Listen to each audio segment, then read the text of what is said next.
Alors, monsieur, vous vous plaignez, vous cassez la déco et finalement vous n'attrapez pas la mouche. Vous êtes quand même, mon petit père, un piètre chasseur, hein? Oui, oui. Mais bon, je t'aime quand même. Mouah. Non, mon petit bébé. Mouah, mouah. Allez. Non? Ah si. Ciao, ciao, Yumi. Oui, je vais filmer et puis je viens te donner peut-être un petit bonbon. Après. Bah oui, il n'a pas attrapé la mouche, donc faut bien compenser. Bonjour à tous, j'espère que vous allez bien. On se retrouve pour démarrer une nouvelle semaine de vlog. Alors comme je vous l'ai dit dans mon précédent vlog, et si vous ne l'avez pas encore vu, bah, je vous conseille bien évidemment d'aller le voir. Je vous le mettrai comme d'habitude dans le petit juste ici. Ma lecture du moment, c'est une lecture qui est vraiment trop chouette. Je prends un énorme plaisir à me plonger dans ce livre. J'ai hâte de le continuer, j'ai hâte de le terminer. Et bah écoutez, je ne vais pas laisser le suspense traîner plus longtemps pour les personnes qui n'ont pas vu mon précédent vlog. Shame on you, by the way. Allez, mais qu'est-ce que c'est que ça? Allez le voir! Il faut regarder tous les vlogs, et tous les vlogs dans l'ordre de préférence. Mais oui, bien sûr. Bref, du coup, allez, c'est comme la lecture du moment, c'est un Nicolas Lebel et il s'agit du 4e tome de la saga du capitaine Merlicht, donc de cauchemars et de feu. Dans ce livre, donc, on va retrouver le capitaine Merlicht et son équipe qui vont être appelés dans un bar irlandais où un homme a été retrouvé assassiné dans les toilettes. Et en analysant la scène de crime, ils vont remarquer des phrases dans une langue inconnue, un drôle de petit dessin. Et quand la victime, le macabé, va être envoyé en autopsie, on va retrouver sur son corps des tatouages qui signifient qu'il était en fait un nationaliste nord-irlandais. Et donc on va être plongé dans cette enquête en plein cœur du conflit nord-irlandais, donc qui a opposé donc les nationalistes qui souhaitaient leur indépendance et rejoindre l'Irlande, donc la République irlandaise, et donc l'autre côté, donc les protestants et les britanniques qui occupent entre guillemets le territoire nord-irlandais parce que cette partie de l'Irlande appartient au royaume britannique, aux Anglais, etc. Et donc on va être plongé dans ce conflit qui aura duré quand même une bonne partie du XXe siècle, parce qu'il me semble, alors je ne suis pas une pro de ce conflit, mais je pense que le livre commence dans les années 60, et je sais que le traité de paix, ou je ne sais pas trop, enfin, la fin de ce conflit, il me semble que ça a été signé fin des années 90, en 1998, si je ne dis pas de bêtises. De toute manière, comme d'habitude, si jamais je dis une bêtise, je vous corrigerai ici en dessous. Mais en tout cas, nous, dans le livre... Ouais, on commence le récit... Ouais, c'est ça, dans les années 60. Donc je pense que ce conflit a duré une bonne trentaine d'années, voire potentiellement plus. Comme je l'ai dit, je suis pas une pro. Mais bon, bref, du coup, Merlicht, Dos Santos et Latour vont être plongés donc, dans une enquête qui va les mener sur les traces d'un tueur pyromane qui aime bien faire exploser les choses avec une technique bien particulière. Et leur enquête va bien évidemment les mener sur les traces de l'IRA, donc cette fameuse armée nord-irlandaise nationaliste, et sur les traces de quelqu'un qui souhaiterait se venger et qui souhaiterait, alors soit qui appartiendrait à l'IRA, soit qui souhaiterait mettre les meurtres sur le dos de l'IRA. Bref, il y a tout un mystère autour de ça, et je vous laisserai découvrir la finalité de ce mystère en lisant le bouquin. Je ne vais pas trop vous en dire quand même, pour vous donner envie de le lire. Alors, de prime abord, moi, la thématique du bouquin, ça ne m'intéressait pas du tout. Le conflit nord-irlandais, c'est pas vraiment une période historique qui m'intéresse. En général, moi, je suis beaucoup plus axée vers le passé, beaucoup plus passé que le XXe siècle. Moi, je suis véritablement quelqu'un je suis intéressée par le Moyen-Âge, la Renaissance, voire les temps modernes, mais c'est vrai que l'époque contemporaine et surtout le XXe siècle, à part potentiellement la Première et Seconde Guerre mondiale, il n'y a pas, voilà, d'un point de vue historique, c'est pas vraiment la période qui m'intéresse, d'autant plus que, le conflit nord-irlandais, c'est un sujet que on en a parlé à l'université, j'ai découvert ce conflit lors de mon cours d'anglais, mais c'est pas une thématique qui m'a fortement intéressée. Et donc au début je m'étais dit, avoir un livre à la thématique qui ne m'intéresse pas trop, ça va potentiellement être laborieux.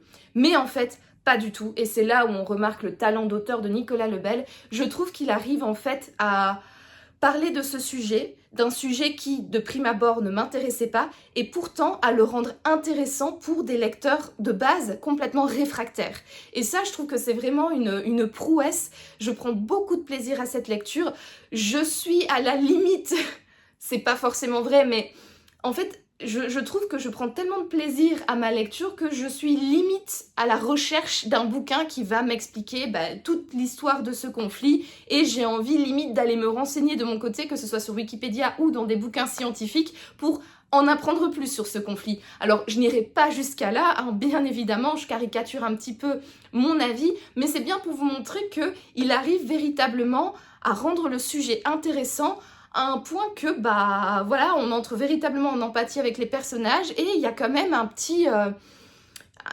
une petite étincelle de curiosité qui naît chez le lecteur, qui de base était totalement réfractaire à cette thématique. En plus de cela, on retrouve, comme je l'ai dit, le capitaine Merlicht et son équipe, et moi, vous le savez, c'est des personnages que j'aime bien, que j'adore. J'adore Merlicht, c'est un... En fait, j'aimerais bien avoir un capitaine Merlicht dans ma vie, parce que je trouve que c'est un personnage extrêmement drôle, qui est très caricatural, il a un sale caractère, il a vraiment un sale caractère, mais on sent qu'il a quand même un bon fond. Mais par contre, je voudrais pas avoir ce personnage dans ma vie non plus, parce que comment Nicolas Lebel le décrit avec une face de grenouille, avec une peau très jaunâtre, des yeux bouffis, parce qu'en fait c'est un fumeur invétéré, il arrête pas de fumer des gitanes non-stop, et donc du coup il doit vachement sentir le tabac froid et ne pas être très très agréable à regarder, donc vaut mieux peut-être que ce soit quelqu'un de mon entourage, mais qui reste quand même dans le domaine de la fiction, voilà. Mais mine de rien, c'est vrai que si dans le premier tome j'avais eu beaucoup de mal avec ce capitaine, au plus j'avance dans la saga, au plus je m'y attache, et franchement ça devient l'un de mes personnages de fiction préférés. Et j'adore également son équipe. On a Latour qui est une femme très respectueuse, qui fait quand même sa place dans ce monde un peu de machiste, hein, qui est de la police parisienne, parce qu'en plus Merlicht et son collègue Dos Santos, c'est pas non plus les personnes les plus ouvertes d'esprit d'un point de vue féminisme, et donc elle arrive quand même avec sa douceur et sa force de caractère à faire sa place dans cette équipe, et ça devient véritablement, voilà, c'est une équipe de 3 qui fonctionne très très bien ensemble, et chacun a besoin de l'autre à un moment donné. Et puis on a Dos Santos qui est ce grand gaillard d'1,95 m, je pense, qui est chauve, qui est hyper baraqué, qui va à la muscu tous les jours, qui aime bien les sports de combat, qui dégaine très rapidement son flingue, et qui a également une passion pour le code pénal, et qui arrive à citer comme ça les infractions, les alinéas, les articles, etc., les amendes que l'on peut recevoir si on enfreint, je sais pas, si on jette un mégot par exemple sur la voie publique. D'après l'article 42 alinéa 57, c'est puni par 1 000 € d'amende et potentiellement 2 mois d'emprisonnement avec sursis. Enfin, je sais pas, mais en tout cas, il a une mémoire extrêmement forte pour tout ce qui est code pénal, mais c'est quand même une brute, une grosse brute, ouais. Mais je trouve que leur trio fonctionne extrêmement bien. Je suis attachée à ce groupe, je les adore. Et alors, comme dans toutes les enquêtes, sauf le tome 3, donc Sans pitié ni remords, on a à chaque fois l'éternel stagiaire qui débarque dans l'équipe, qui se fait totalement bisuter par Merlicht, et je trouve que c'est trop drôle en fait, parce que ça devient un running gag. Et là, en plus, la personnalité de la stagiaire, ça a l'air d'être une fille toute propre sur elle, toute gentille, qui aime bien faire les choses bien, correctement, et de rentrer dans cette équipe avec un personnage dur de décoffrage comme Merlicht qui te rentre dedans, qui aime bien le gros bizutage en bonne et due forme, c'est un contraste extrêmement drôle, et je trouve qu'on retrouve par là également l'humour de la plume de Nicolas Lebel à travers ses personnages, à travers leurs réactions, leurs comportements, leur tic de langage également, ou leur façon de s'exprimer. Franchement, pour moi, ça fonctionne totalement, et donc je prends énormément de plaisir à ma lecture. D'ailleurs, écoutez, ça fait déjà 9 minutes que je blablate, et là, je vous avoue, je n'ai qu'une envie, c'est de couper la caméra, de me mettre dans mon fauteuil avec un bon thé. Mon mari vient de rentrer en plus du boulot, donc je vais aller lui dire bonjour, mais surtout, après le bonjour de mon mari, mon fauteuil, ma tasse de thé, j'ai qu'une envie, c'est de me plonger dans ce livre-là. Eh bien, écoutez, c'est ce que je vais faire, et je vous dis donc à plus tard.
se retrouve, nous sommes le lundi 16 juin.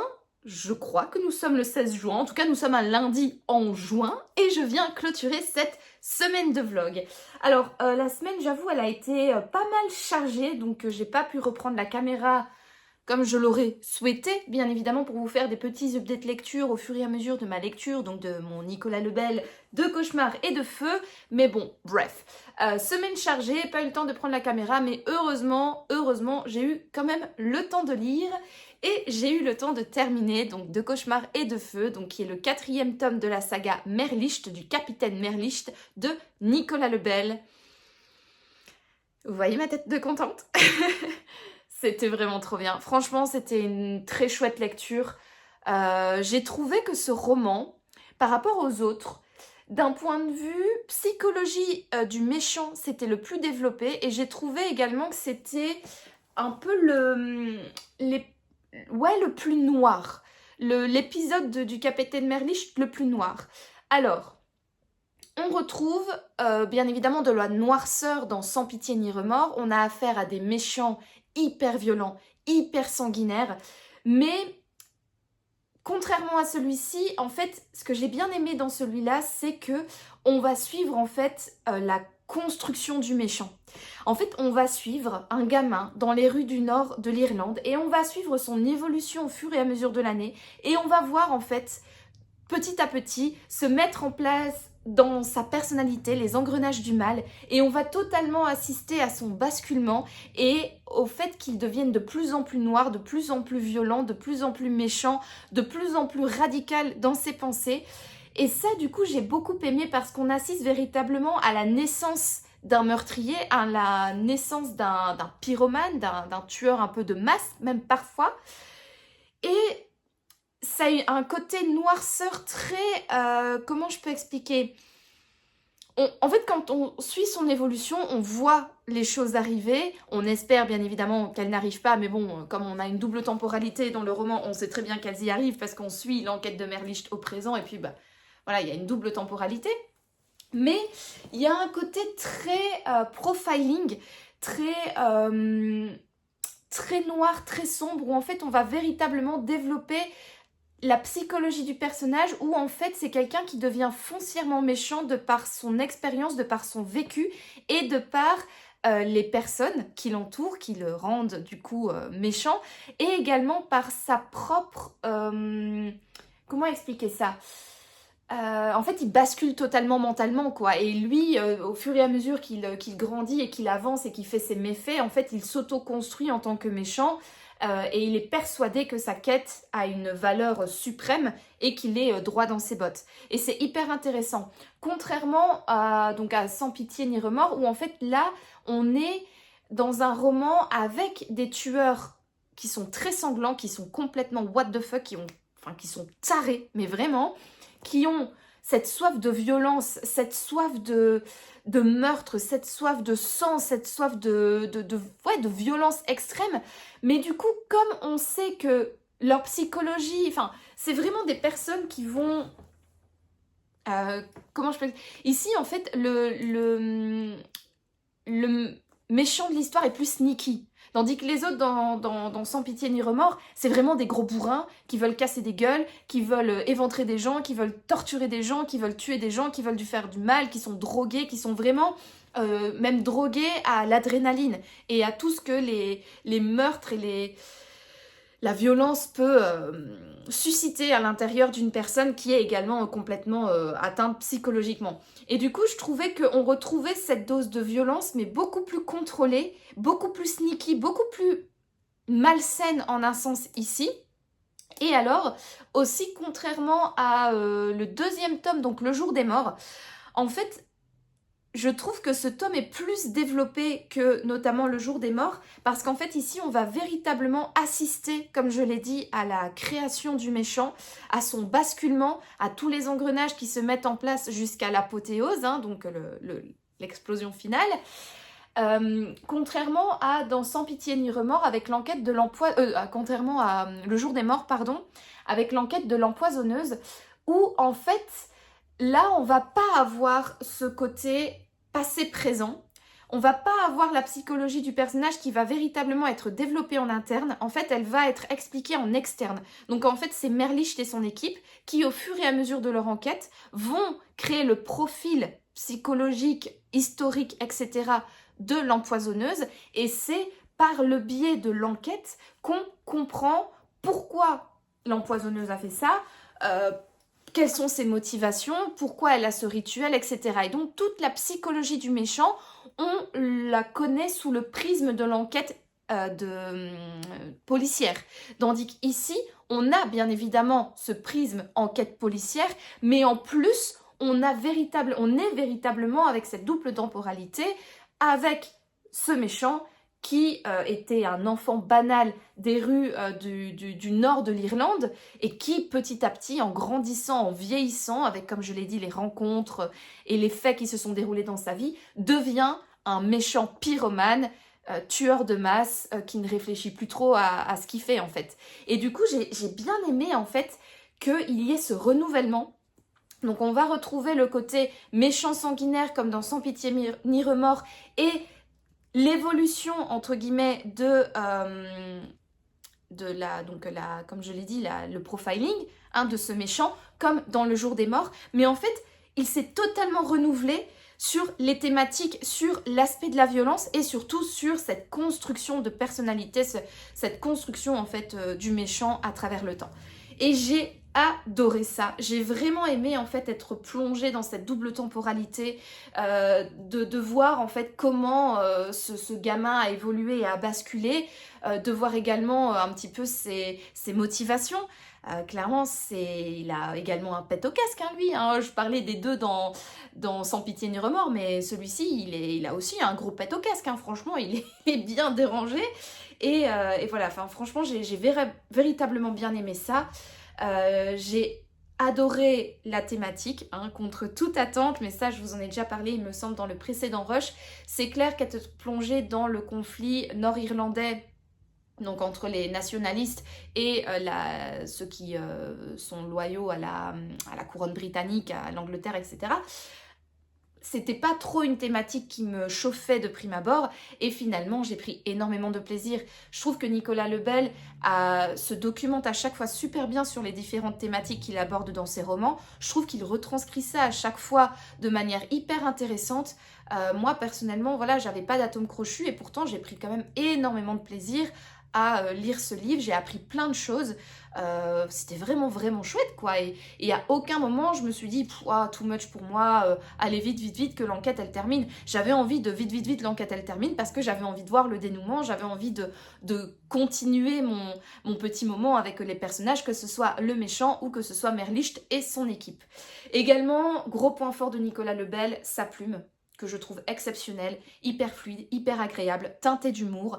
Les dialogues, moi je les trouve toujours parfaits. Je trouve qu'il y a les dialogues quand il faut, où il faut, et alors il y a un réalisme dans ces dialogues que j'adore, et alors bien évidemment la pointe d'humour qu'il a dans sa plume, notamment pour ses personnages, notamment les descriptions, il se fout de la gueule de ses personnages, c'est hyper drôle, et puis après également l'humour qu'il y a dans les dialogues, notamment dans les punchlines de Merlicht.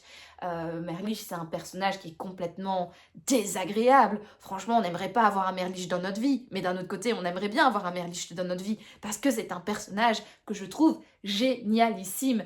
Et ici, en fait, donc, on est dans le 4e tome, et en fait, forcément, comme on retrouve à chaque fois la même équipe, on les voit évoluer. Il y a ici un petit retournement de situation. Il y a, donc Merlicht a 2 personnes sous sa supervision, enfin il est le capitaine de 2 personnes, donc de Latour qui est une femme, et de Dos Santos qui est un mec 1m95, hyper baraqué, qui connaît le code pénal par cœur, qui aime bien casser des figures, qui est un petit peu basique au niveau de ses réflexions, à part reciter le code pénal et parfois casser des figures, il sait pas faire grand chose d'autre, un petit peu brut de décoffrage, quoi, voilà, un petit peu basique, mais bon, simple, basique, basique, simple, t'as compris la ref à Orelsan, putain, mais bon, voilà. Et en fait, forcément, comme on les retrouve à chaque fois, on évolue avec eux, donc on apprend, Merlicht évolue dans sa vie, Latour également, Dos Santos également, et il y avait un élément depuis le 2e tome qui se mettait en place, et on sentait on se dit, ouais, là, à ce point de vue-là, le vent risque un petit peu de tourner et ça, en tout cas, moi, ça me maintenait en haleine. J'avais envie de voir qu'est-ce qui allait arriver avec cet élément qui entoure l'équipe. Et là, on a enfin un petit peu le basculement. On a un peu tout pète en fait dans ce roman. Clairement, on est avec un gars pyromane qui aime bien faire exploser des choses, mais également dans la vie de nos enquêteurs et de l'équipe de Merlich, ben, ça pète également. Et en fait, c'est hyper chouette, je trouve, d'avoir également ce fil rouge entre les tomes autour de la vie privée des personnages principaux, de les retrouver, de les voir évoluer et de suivre avec eux également leur histoire personnelle, en plus des enquêtes qui sont propres à chaque tome. Et là, il y a eu vraiment un basculement. J'ai trouvé ça trop bien, enfin bon, c'est un peu triste sur les bords pour certains personnages, mais j'ai trouvé que ça a ajouté du palpitant et il arrive à bien intégrer ça également dans son roman, c'est vraiment trop trop chouette. Et franchement, cette équipe-là, de Merlich, de Latour et dos Santos, j'adore les suivre. Je les trouve vraiment agréables, j'adore leur dynamisme, j'adore leur relation. Ouais, vraiment, voilà. Je pense que je me suis assez répétée dans les différents rushs où je parle de cette saga de Nicolas Lebel, mais c'est vraiment une équipe que j'apprécie énormément. Et oui, j'aime aussi, on a un petit running gag en fait depuis le premier tome, qu'on avait un petit peu perdu qu'on avait totalement perdu dans le troisième et qui est revenu dans le quatrième, c'est que Merlicht, à chaque fois, on lui fout un stagiaire dans les basques, sauf que Merlicht, il n'a pas envie d'avoir un stagiaire et donc il lui mène la vie dure, mais la vie dure plus. Et c'est extrêmement drôle. On n'aimerait pas du tout être à la place de ce stagiaire, mais en tant que lecteur un petit peu sadique, bah on aime bien voir ce que Merlicht lui réserve. Et là, j'ai trouvé encore une fois que ce roman se détachait des autres, parce que Merlicht va avoir une relation particulière avec le stagiaire de cette enquête. Et on voit du coup également l'évolution de ce personnage. Merlicht est également très désagréable, très brut de décroffrage. Il se laisse pas faire, enfin il aime personne quoi, il est un peu bourru, il fait ce qu'il veut, il fume comme une cheminée, enfin voilà, c'est vraiment un personnage totalement désagréable. Et au plus on avance avec lui, en plus on voit qu'il a des failles, qu'il est humain finalement. Et là il y a également un renouveau, donc on a toujours le stagiaire qui arrive, le stagiaire qui en prend plein la figure, mais voilà, Nicolas Lebel arrive quand même, en gardant les mêmes codes, à se renouveler, à offrir quelque chose dont on a l'habitude, dans lequel on est bien, mais en nous donnant quand même ce vent de fraîcheur et ce vent de nouveauté qui fait véritablement plaisir. Et c'est pour ça que je trouve véritablement que ce tome, c'est un tome magnifique. Alors ce n'est pas mon préféré de la saga, mon préféré c'est Sans pitié ni remords qui est le numéro 3. Mais celui-là, il est excellent quand même. Je lui ai mis la note de 17/20 sur Livre Addict. Je pense que j'avais mis au premier 16, deuxième 17, troisième 18 et celui-là 17. Donc vous voyez, voilà, clairement ou peut-être j'avais mis 15 au premier. Je sais plus, je vous mettrai ici. Mais en tout cas, voilà, c'est des romans auxquels je donne quand même des notes qui sont, pour moi, très très bonnes, quoi. Voire on frôle l'excellence. Et franchement, je trouve que celui-ci, c'est véritablement un tome charnière dans la saga Merlicht. Et il était trop bien. Vraiment trop trop bien. Donc je pense que je l'ai déjà dit, mais je me le répète. Si vous n'avez pas encore commencé la saga Merlicht, si vous ne connaissez pas la saga Merlicht, si vous ne connaissez pas Nicolas Lebel, foncez. Franchement, allez-y. Alors, petit trigger warning, ou plutôt petite prévention. Dans le premier tome, moi j'avais eu du mal avec les 50 à 70 premières pages. Il m'a fallu vraiment 70 pages pour être à fond dans le roman. Mais franchement, accrochez-vous, ça en vaut la peine. Et la saga, c'est une pépite quoi. Vraiment, donc très très bonne lecture du coup pour Deux cauchemars et de feu. Et j'ai terminé ce livre-là, je l'ai terminé quand? Je pense que je l'ai terminé vendredi soir. Et j'ai commencé samedi matin un nouveau livre. Alors j'ai pas beaucoup lu ce week-end parce qu'on a vu des amis, on a vu la famille, donc on était très occupés. J'ai quand même pu lire un petit peu, pas grand chose, mais j'ai quand même pu me plonger dans un nouveau roman. Et je pense après vous avoir fait pendant 14 minutes et 39 secondes l'éloge de Cauchemar et de Feu de Nicolas Lebel, qui est le 4e tome sur 5 de la saga Merlicht, bah je pense que vous vous doutez quel tome j'ai sorti ensuite. Oh, mes petites notes. Voilà. j'ai sorti le 5e tome. Je ne pouvais pas ne pas enchaîner avec le... Alors, c'est le dernier pour l'instant, il n'y a que 5 tomes dans la saga Merlicht. J'espère, à voir comment ici ce 5e tome se clôture, mais j'espère qu'il y en aura un petit peu plus parce que franchement je ne suis pas du tout prête à quitter Merlicht, Latour et Dos Santos. Voilà, donc à voir comment ce livre se conclut, mais en tout cas pour l'instant, à l'heure actuelle, selon mes informations, c'est le dernier tome de la saga Merlicht, mais en tout cas, d'après ce que j'ai compris, d'après ce que j'ai vu également sur Livre Addict ou les autres plateformes où on peut noter et ajouter nos bouquins, la saga n'est pas notée comme terminée. Donc peut-être que Merlicht et son équipe reviendra pour une 6e aventure, un 6e opus. Mais en tout cas, voilà, moi j'ai sorti donc le 5e et dernier tome à l'heure où je vous parle, donc en 2025, en juin 2025, qui s'intitule Dans la brume écarlate.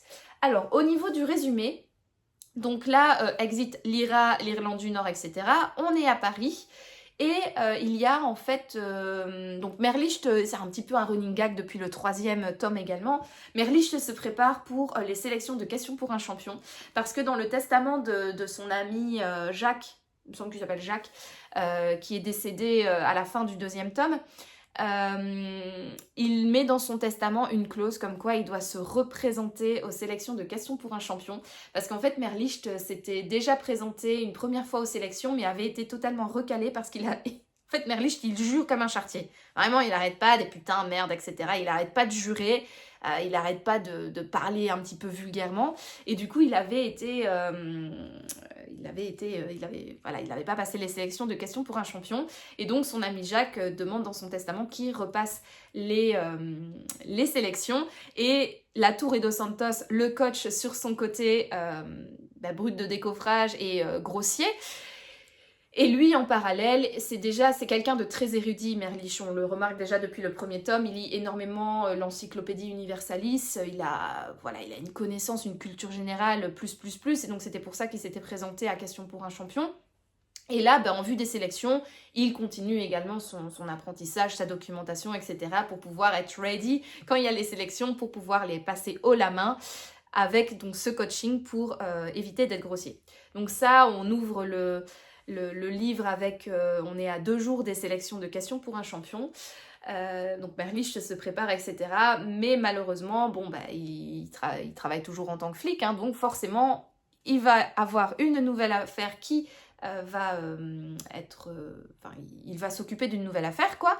Et cette nouvelle affaire, en fait, c'est une maman qui apparaît un beau jour dans son bureau et qui lui dit « Bah voilà, ma fille a disparu, est-ce que vous pouvez, j'ai vu votre nom dans le journal, vous avez réglé plusieurs enquêtes, est-ce que vous pouvez enquêter sur la disparition de ma fille ?»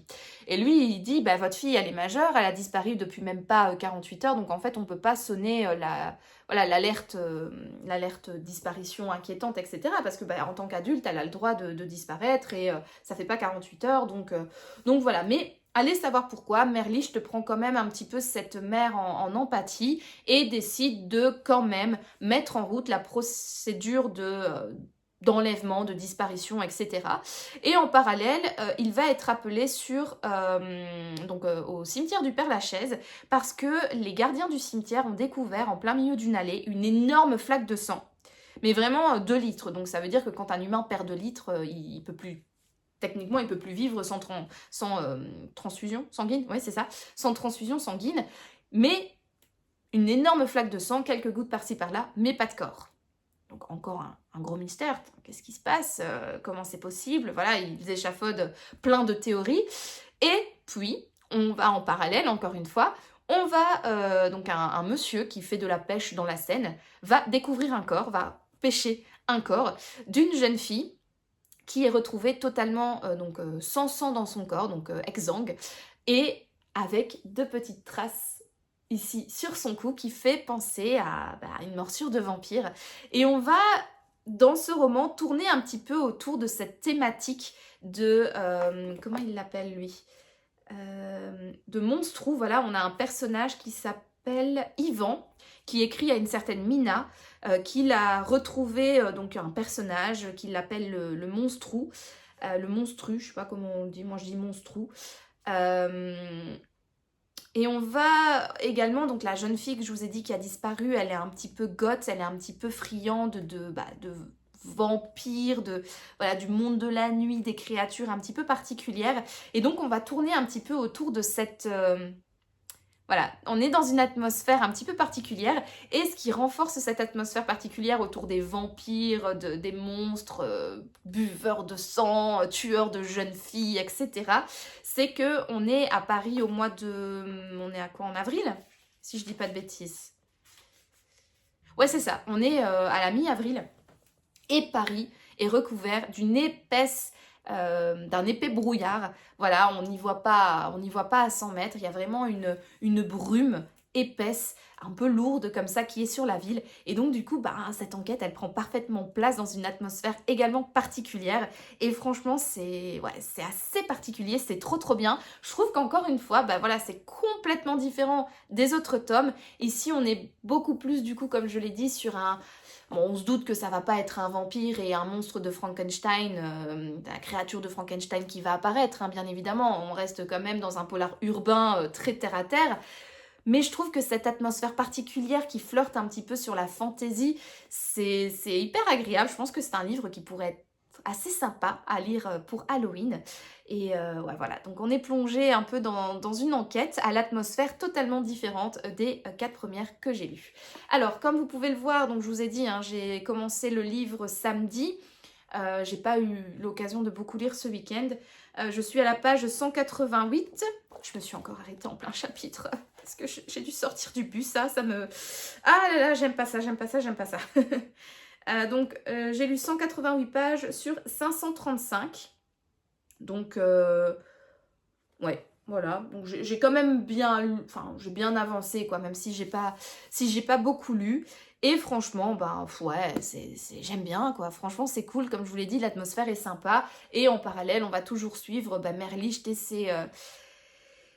ses deux coéquipiers, donc Latour et Dos Santos. Et donc, les événements qui sont arrivés... Je vous ai dit que c'est un petit peu pété dans ce tome-là. On en subit un petit peu les conséquences dans celui-là. Et donc, je trouve ça hyper intéressant d'avoir cette nouvelle dynamique de groupe et de voir en fait comment... qu'est-ce qui va se passer entre eux. C'est assez chouette. J'aime bien également suivre Merlicht dans toute sa préparation pour Question pour un champion, d'autant plus que lui, il était pas du tout au courant que Question pour un champion avait été repris par un autre présentateur, donc par Samuel Etienne et non plus Julien Lepers. Et donc lui, il voulait absolument voir Julien Lepers, donc il est ultra vénère. Mais c'est... Enfin voilà, il y a plein de petits... un fil rouge dans la construction des personnages qui est hyper chouette à suivre. Et là, voilà, je prends beaucoup de plaisir, comme pour les tomes précédents. Enfin bref, c'est un tome de la saga Merlicht de Nicolas Lebel. Que demander de plus? Je passe pour l'instant, en tout cas, un excellent moment. Et voilà, c'est sur ce long blabla fangirl de Nicolas Lebel que je conclue cette semaine de vlog. Je vous remercie d'avoir regardé cette vidéo. Si elle vous a plu, n'hésitez pas à me mettre un petit pouce bleu pour soutenir ma chaîne et également à me laisser un petit commentaire pour me dire vous ce que vous avez lu cette semaine, si vous avez lu un Nicolas Lebel ou tout simplement pour me dire ce que vous avez pensé de la vidéo. N'hésitez pas également pour me soutenir à vous abonner à ma chaîne, c'est important. Abonnez-vous s'il vous plaît. Et en attendant de vous retrouver dans un prochain vlog, moi comme toujours je vous souhaite de passer une excellente journée, une excellente soirée ou une excellente nuit, peu importe. Et je vous dis à bientôt pour de nouvelles aventures livresques. Ciao.